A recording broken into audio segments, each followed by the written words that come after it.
नमस्कार, मैं रवीश कुमार। कुछ ही हिस्सों में से ही मीडिया ने यह जरूर बताया कि मार्च, अप्रैल और मई के महीने में मरने वालों की सरकारी संख्या से अलग शमशान और कब्रिस्तान के रिकॉर्ड कुछ और कहते हैं। इन तमाम रिपोर्ट पर कोई कार्रवाई नहीं हुई, बस छपकर गुजर जाने दिया गया। मरने वालों की सरकारी संख्या में एक बार भी संशोधन नहीं किया गया।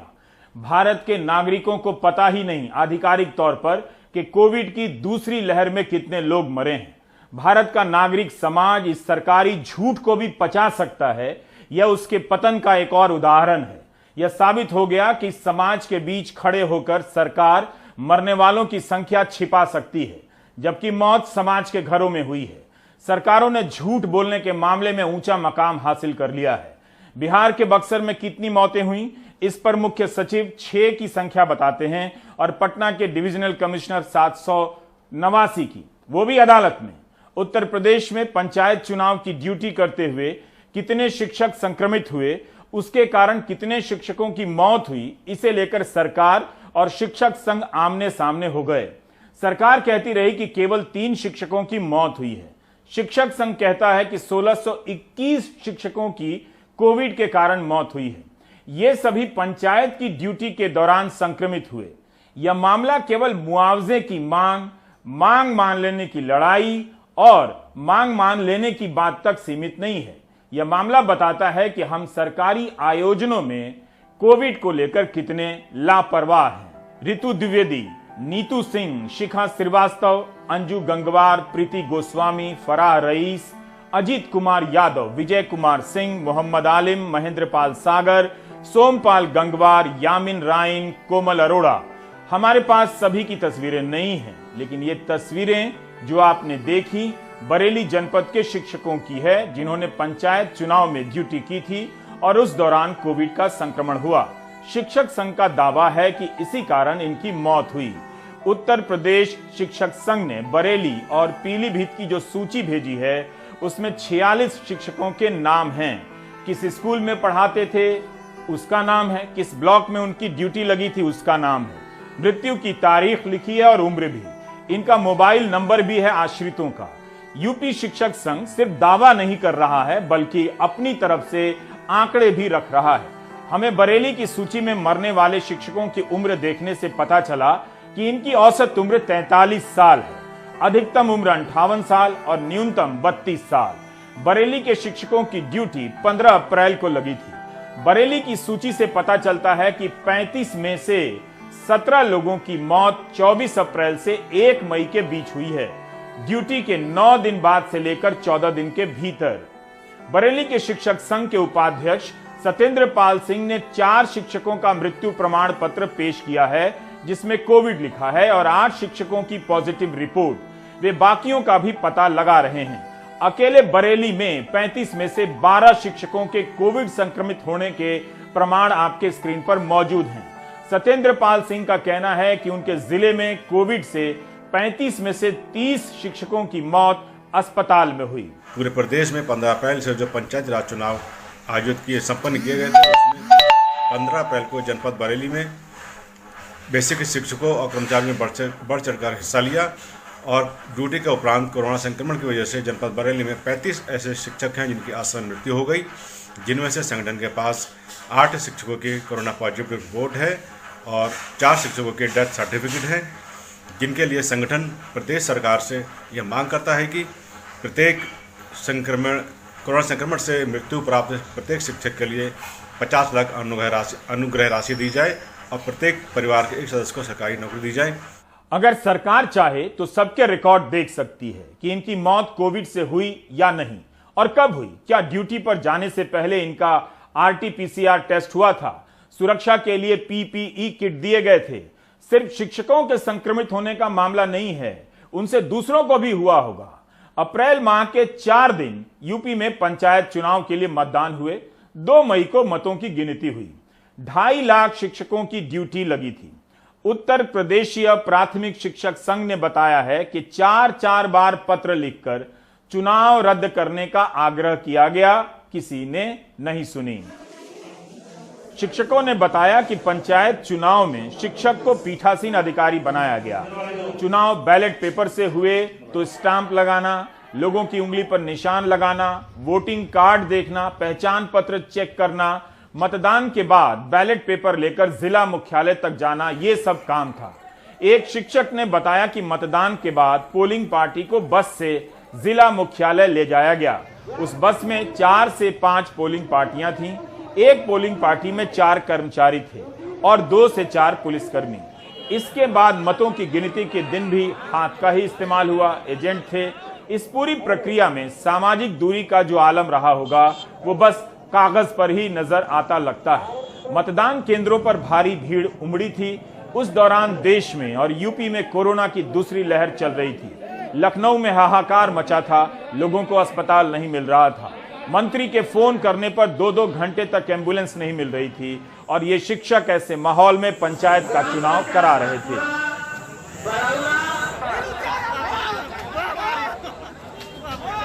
शिक्षक संघ का कहना है कि लक्षण आने पर बहुत सारे शिक्षकों ने कोरोना की जांच कराई थी, पॉजिटिव आए। 50% शिक्षकों को तो अस्पताल ही नहीं मिला, ऑक्सीजन तो मिला ही नहीं। बहुत से शिक्षक प्राइवेट अस्पताल गए, जहां इलाज का महंगा खर्चा अपनी जेब से देते रहे, जबकि बेसिक शिक्षकों ने अपने वेतन से मुख्यमंत्री सहायता कोष में 76 करोड़ रुपए दिए थे ताकि प्रदेश की जनता को कोविड से लड़ने के लिए इलाज की सुविधाएं उपलब्ध हो सके। इतने पैसे में तो बेसिक शिक्षक संघ अपने शिक्षकों का इलाज करवा लेता। चुनाव के दौरान ही शिक्षकों के मौत की खबरें आने लगी थीं। 16 मई तक कोविड से मरने वाले शिक्षकों की संख्या 1621 हो गई, जो पंचायत चुनाव की ड्यूटी पर लगाए गए थे। इनमें 180 से अधिक शिक्षा मित्र भी हैं और अनुदेशक भी शामिल हैं। उत्तर प्रदेश में महापंचायत का चुनाव संपन्न हुआ और इसमें हम लोगों की बड़ी तकलीफ रही कि जब शुरुआत में चुनाव हुआ तो हम लोगों ने इसका विरोध नहीं किया, लेकिन जैसे जैसे कोरोना बढ़ा हम लोगों ने विरोध करना शुरू किया और अंत में ये स्थितियां हो गई कि जब हमें लगा कोरोना फैल जाएगा तब सुप्रीम कोर्ट में भी एक याचिका दायर हुई। सरकार से भी हमने विरोध किया कि भाई अब कम से कम इसका इलेक्शन में जो काउंटिंग है उसको रोक दीजिए, लेकिन सरकार ने नहीं रोका। माने सर्वोच्च न्यायालय में सरकारी वकीलों ने और इसके चुनाव आयोग के वकीलों ने वहां एफिडेविट दिए कि हम विधिवत चुनाव कराएंगे, हम कर्फ्यू पूरे प्रदेश में लगा देंगे, ये सब बातें कही, लेकिन मुझे लगता था ऐसा नहीं हो पाएगा। उसके बाद में हमने नहीं माना। तब मुख्य सचिव स्तर पर हम लोगों की बैठक रात को ही हुई, 1 तारीख को हुई, और उसमें लिखित समझौता हुआ कि नहीं कल दूसरे दिन हम लोग सब व्यवस्थाएं करेंगे और आपको कोई दिक्कत नहीं होने पाएंगे और आप लोग इसकी मतगणना कराइए।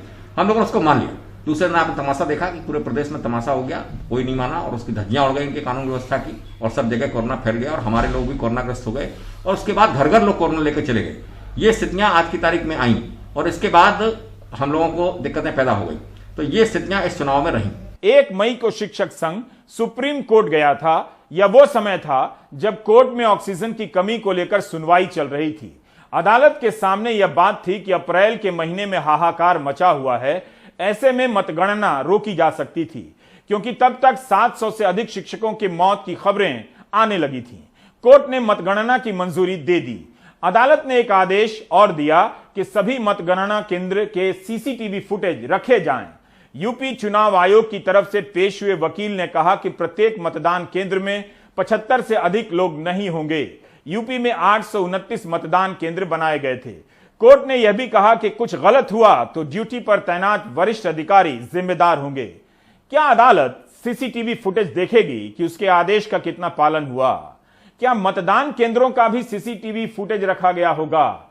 मतदान केंद्र के सीसीटीवी वीडियो से ही पता चल जाएगा कि भीतर क्या हालत थी।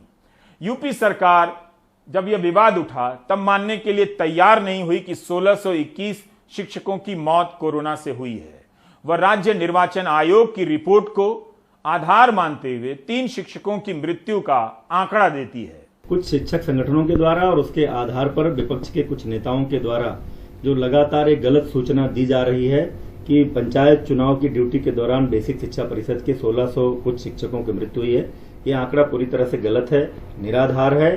पंचायत चुनाव की ड्यूटी के दौरान राज्य निर्वाचन आयोग की रिपोर्ट के आधार पर मात्र 3 शिक्षकों की मृत्यु हुई है। हमारी उन शिक्षकों के प्रति संवेदना है और उनके आश्रितों को सरकार नौकरी भी देगी और 30 लाख रुपए की अनुग्रह राशि प्रदान करेगी। अब यहां कुछ सवाल है। क्या राज्य निर्वाचन आयोग ने सार्वजनिक तौर पर ऐसा कोई बयान दिया है? या आंतरिक तौर पर सरकार को कोई रिपोर्ट दी है? क्या आयोग ने आधिकारिक तौर पर मंत्री जी को बताया है? क्या राज्य निर्वाचन अधिकारी ने अपनी वेबसाइट पर कोई बयान प्रकाशित किया है? हमें तो मिली नहीं। 1621 की संख्या को 3 कहने के कारण ही मामला और विवादित हुआ। अब खबर आ रही है कि मुख्यमंत्री आदित्यनाथ ने फैसला किया है कि ड्यूटी के दौरान कोविड से मारे गए सभी कर्मचारियों को मुआवजा मिलेगा। सोशल मीडिया पर जो पत्र वायरल हो रहा है, जिस पर किसी सक्षम अधिकारी के हस्ताक्षर भी नहीं है और उसकी जो हिंदी की भाषा है वो भी काफ़ी अशुद्धियां हैं उसमें, वो पूरी तरह फर्जी है। और विश्वस्त सूत्रों से हमने भी शासन स्तर पर पता किया है, ऐसा कहीं भी किसी प्रकार का कोई पत्र शासन से अभी तक जारी नहीं हुआ है। शिक्षक संघ का कहना है कि सरकार के नियम ही ऐसे हैं कि कोरोना से मौत तभी मानी जाएगी जब तक वो ड्यूटी पर है। अगर ऐसा है तो यह नियम वाकई विचित्र है। सरकार का यह चुनाव आयोग का मानना है कि पंचायत निर्वाचन ड्यूटी के जाते वक्त या ड्यूटी करते वक्त या उसके ड्यूटी करने के बाद घर पहुंचने तक ही जिस व्यक्ति की मृत्यु हुई है उसे ही अनुग्रह राशि प्रदान की जाएगी। तो मेरा यह कहना है कि विश्व भर में ऐसा कोई भी संक्रमित व्यक्ति नहीं है जिसे संक्रमण आरंभ होने के पहले दिन ही मृत्यु हो गई हो जिसकी।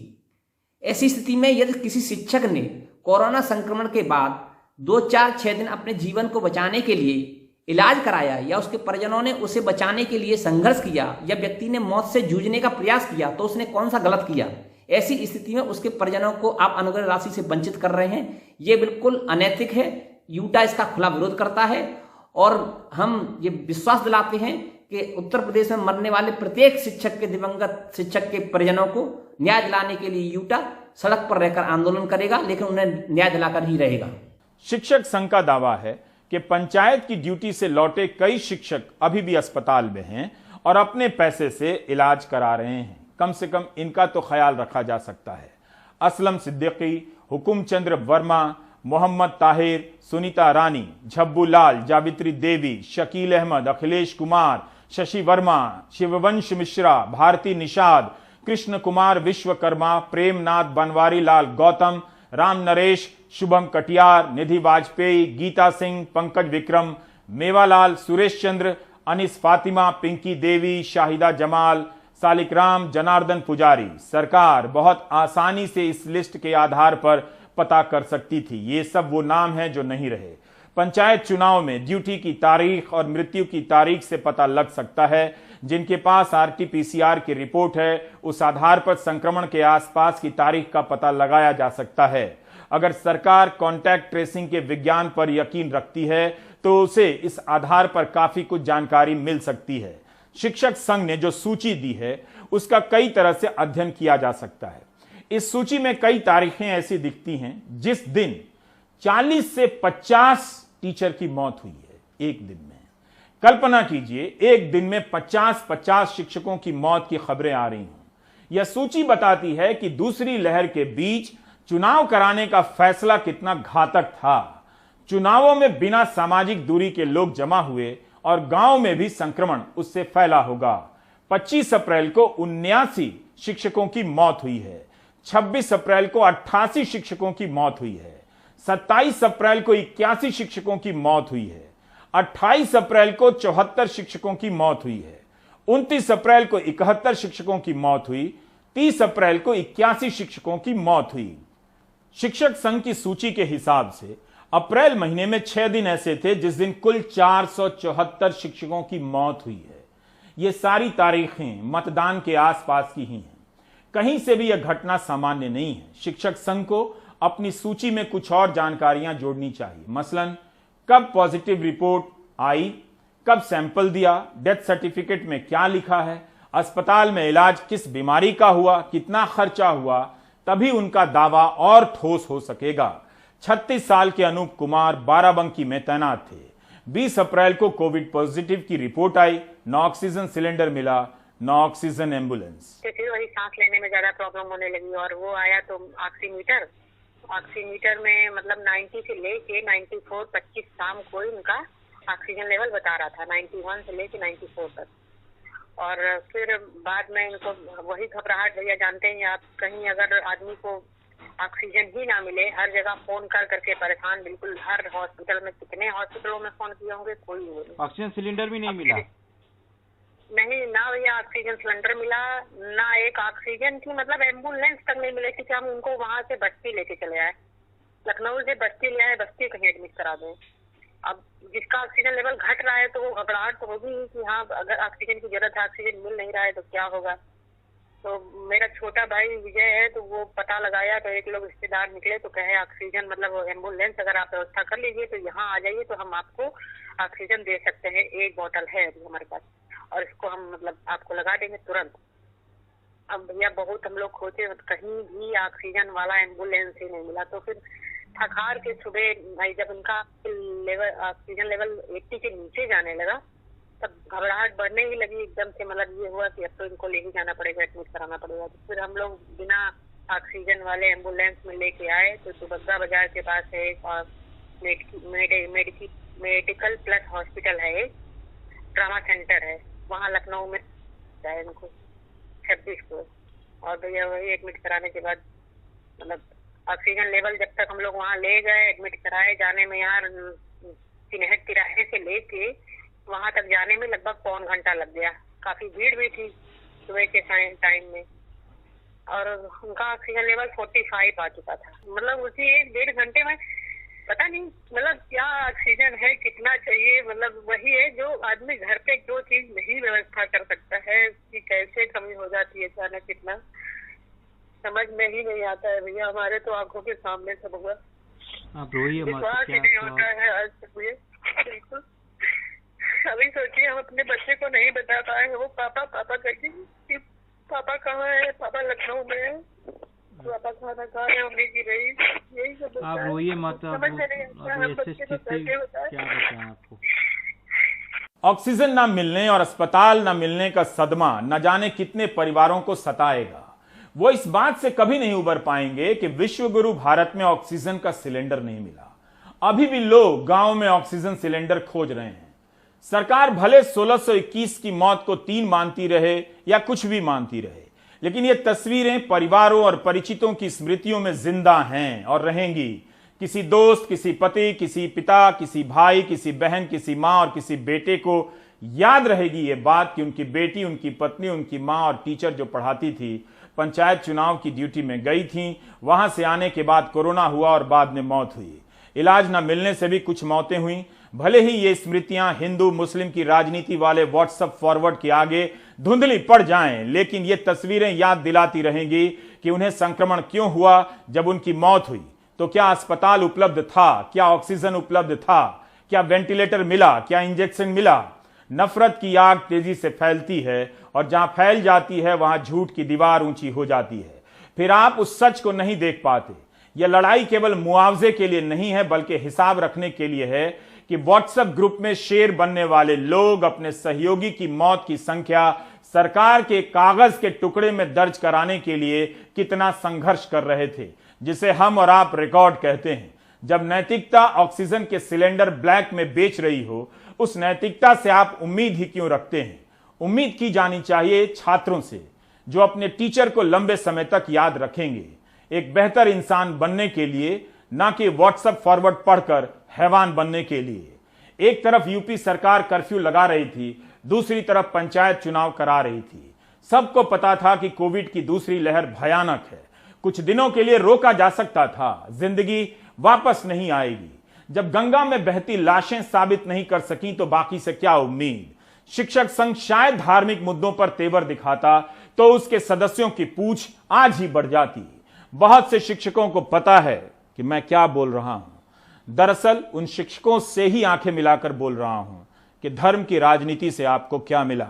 शिक्षक संघ के सदस्य अपने ग्रुप के व्हाट्सएप फॉरवर्ड में मेरे सवाल का जवाब पूछ सकते हैं।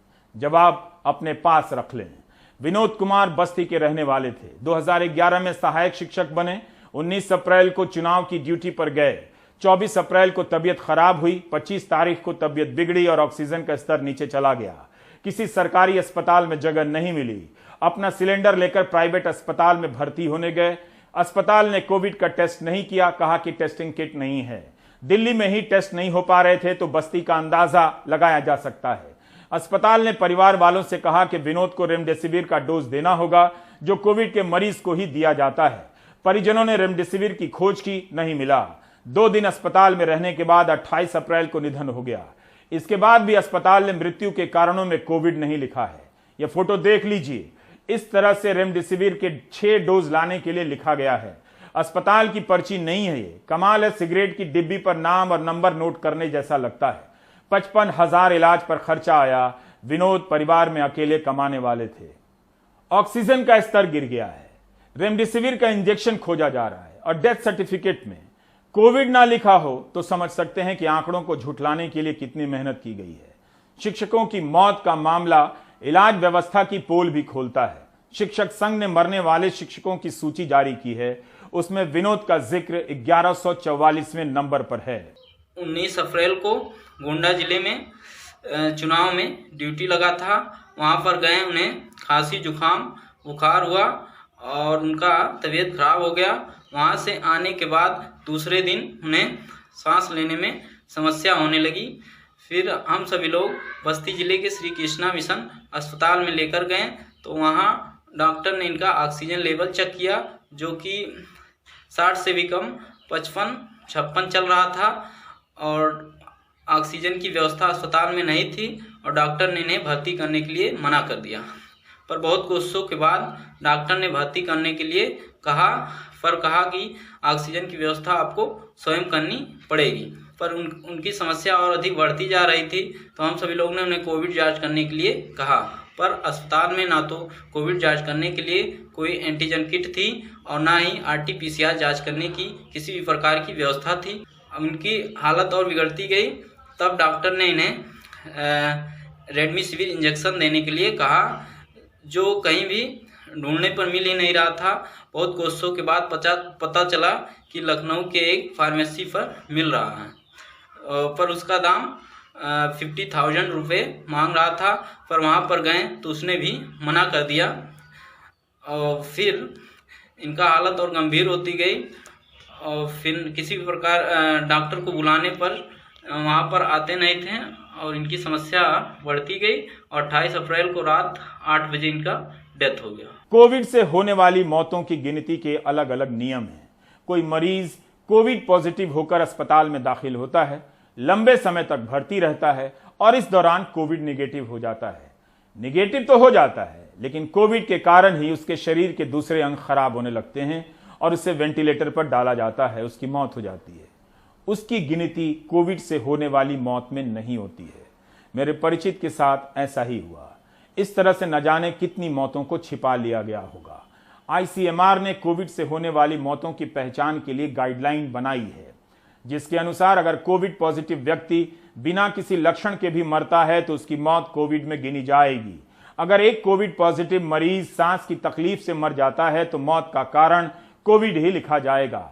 लिखा है कि अगर किसी कोविड पॉजिटिव मरीज को पहले से कई बीमारियां हैं तो उसके सांस की तकलीफ से मर जाने का चांस बढ़ जाता है। अगर ऐसे मरीज में उसकी पूर्व बीमारी को मौत का कारण नहीं बताया जाएगा, कोविड ही मौत का कारण माना जाए। अगर किसी व्यक्ति की मृत्यु कोविड टेस्ट के बिना होती है या वो टेस्ट में नेगेटिव पाया जाता है पर उसमें कोविड के लक्षण पाए गए, तो ऐसे व्यक्ति की मृत्यु को कोविड से संदिग्ध या संभावित मौत में गिना जाए। क्या हर राज्य में इसी आधार पर नियम बनाए गए हैं और आधार कार्ड लेने के बाद गिनती हो रही है? टीका से पहले आधार कार्ड का नंबर भरा जाता है कोविन पर, तब आप जाते हैं टीका लेने। क्या उसी तर्ज पर एक अलग वेबसाइट नहीं हो सकती कि जहां मृतक का आधार कार्ड नंबर डालकर पंजीकरण कराया जा सके और संख्या अपने आप सामने आ जाए? शमशान में जब आधार कार्ड लिया जा रहा है तो वहीं पर कोविन जैसी वेबसाइट पर आधार नंबर देकर मृतक का नाम क्यों नहीं दर्ज हो सकता डिजिटल इंडिया, ताकि संख्या में गड़बड़ी ना हो? बस्ती के टीचर विनोद कुमार का ही केस लीजिए। अस्पताल के पास कोविड की जांच का किट नहीं है, इलाज कोविड का हो रहा है, तो डेथ सर्टिफिकेट पर क्या लिखा होना चाहिए? पंचायत में ड्यूटी केवल शिक्षक नहीं कर रहे थे, कोरोना के बीच पुलिस विभाग के लोग भी ड्यूटी कर रहे थे। जाहिर है वे भी संक्रमित हुए होंगे और कुछ की जानें गई होंगी, तो उनके संगठनों ने शिक्षकों की तरह आवाज क्यों नहीं उठाई? हम नहीं जानते उनकी संख्या कितनी है, पंचायत चुनाव में शामिल दूसरे विभागों के अधिकारियों और कर्मचारियों की संख्या भी हम नहीं जानते हैं। बरेली के रामवीर सिंह ग्राम विकास अधिकारी थे, 47 साल उम्र थी। पंचायत चुनाव में इनकी भी ड्यूटी लगी थी। शुरुआती लक्षण आने के बाद 14 अप्रैल को जांच कराने पर पॉजिटिव पाए गए। बरेली के कोविड अस्पताल में भर्ती कराया गया। दिन प्रतिदिन ऑक्सीजन लेवल गिरता रहा और 17 अप्रैल की शाम 8 बजे इंतकाल हो गया। बड़ा बेटा 8वीं क्लास में है और छोटा पहली क्लास में है। ड्यूटी के ही दौरान उन्हें संक्रमण हो गया था। जांच कराने पर उनकी रिपोर्ट 14 अप्रैल को पॉजिटिव आई थी। ऑक्सीजन लेवल गिरने पर 14 अप्रैल को बरेली के कोविड हॉस्पिटल में भर्ती कराया गया था। लगातार ऑक्सीजन लेवल गिरने पर 17 अप्रैल को रात्रि 8 बजे उनकी मृत्यु हो गई। मेरे भाई की उम्र 47 वर्ष थी। उनके 2 छोटे छोटे बच्चे हैं। मेरी सरकार से गुजारिश है कि उनके बच्चों के भरण पोषण हेतु सरकार की तरफ से 50 लाख रुपए अनुग्रह राशि दी जाए और परिवार के एक सदस्य को सरकारी नौकरी दी जाए। कांग्रेस नेता प्रियंका गांधी ने इस मसले को खूब उठाया। उन्होंने अपने कई ट्वीट में इस बात का जिक्र किया है। 19 मई को उन्होंने अपने एक ट्वीट में कहा कि पंचायत चुनाव में ड्यूटी करते हुए मारे गए 1621 शिक्षकों की उत्तर प्रदेश शिक्षक संघ द्वारा जारी लिस्ट को संवेदनहीन यूपी सरकार झूठ कहकर मृत शिक्षकों की संख्या मात्र 3 बता रही है। शिक्षकों को जीते जी उचित सुरक्षा उपकरण और इलाज नहीं मिला और अब मृत्यु के बाद सरकार उनका सम्मान भी छीन रही है। सपा नेता अखिलेश यादव ने कहा है कि सरकार मुआवजा देने से बचने के लिए झूठ बोल रही है। अखिलेश यादव लिखते हैं कि उत्तर प्रदेश की निष्ठुर भाजपा सरकार मुआवजा देने से बचने के लिए अब यह झूठ बोल रही है कि चुनावी ड्यूटी में केवल 3 शिक्षकों की मौत हुई, जबकि शिक्षक संघ का दिया आंकड़ा 1000 से अधिक है। भाजपा सरकार महाझूठ का विश्व रिकॉर्ड बना रही है। परिवार वालों का दुख ये हृदयहीन भाजपाई क्या जाने।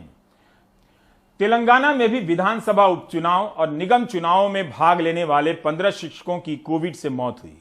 तेलंगाना के यूनाइटेड टीचर्स फेडरेशन का बयान है कि चुनाव में भाग लेने वाले 500 शिक्षक कोविड पॉजिटिव हुए। शिक्षकों की मौत केवल संख्या की लड़ाई नहीं है।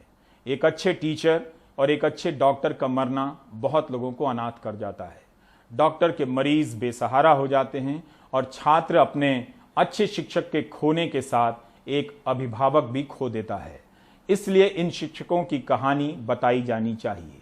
वो सिर्फ मरे नहीं, बल्कि मरने के पहले उस व्यवस्था को देखकर तड़प रहे थे जो मर चुकी थी। यूपी के 2.5-3 लाख शिक्षक जिनकी पंचायत चुनाव में ड्यूटी लगी थी, क्या अपने 1600 से अधिक सहयोगियों की मौत को सरकारी आंकड़े में दर्ज करा पाएंगे, मुआवजा हासिल कर पाएंगे? यह निर्भर करता है उनके व्हाट्सएप फॉरवर्ड में आईटी सेल ने कैसा मैसेज भेजा है। इन्हीं झूठे मैसेजों से नागरिकों में नफरत भर दी गई, जिसके कारण वे आंकड़ों में तो नागरिक रहे, लेकिन नागरिक होने का अधिकार खोते चले गए। झूठे मैसेजों से उनकी नागरिक चेतना की हत्या पहले ही हो चुकी है। अफसोस कि शिक्षकों को इस पीड़ा से गुजरना पड़ा। सरकार कहती है 3 ही मरे और वो कहते हैं 1621 मरे। बाकी ब्रेक के बाद।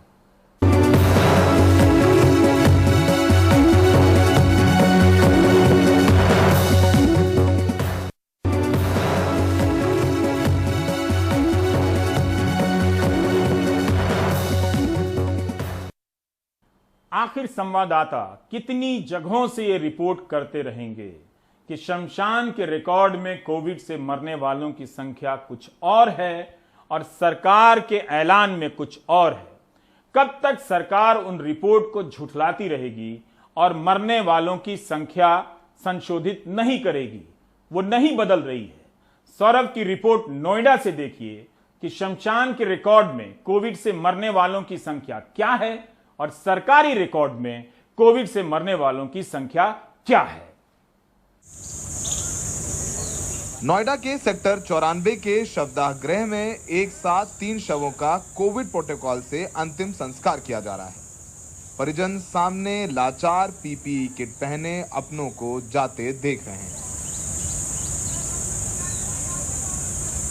यूपी सरकार के आंकड़ों के मुताबिक 19 मई को पूरे गौतम बुद्ध नगर में मात्र 5 लोगों की कोरोना से मौत हुई, लेकिन इस शवदाह गृह घाट के दस्तावेजों में 19 तारीख को कुल 20 शवों का कोविड प्रोटोकॉल से अंतिम संस्कार हुआ है।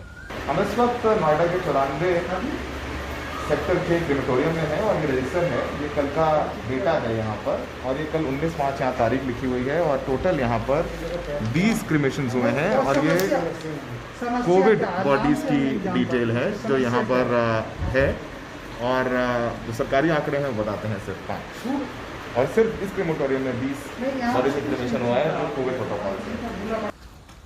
हमने जब आंकड़ों में भारी अंतर देखा तो हमने 17 और 18 मई के आंकड़े भी निकाले। 17 मई यानी सोमवार को यूपी सरकार के मुताबिक गौतम बुद्ध नगर में मात्र 7 मौतें हुई, लेकिन यहां शमशान घाट पर मौतों का आंकड़ा 19 है। 18 मई को सरकारी आंकड़ों में गौतम बुद्ध नगर में मात्र 5 मौतें बताई गईं, लेकिन हकीकत में शमशान के आंकड़ों में मौतें 22 हैं, यानी सरकारी और शमशान के आंकड़ों में भारी अंतर है।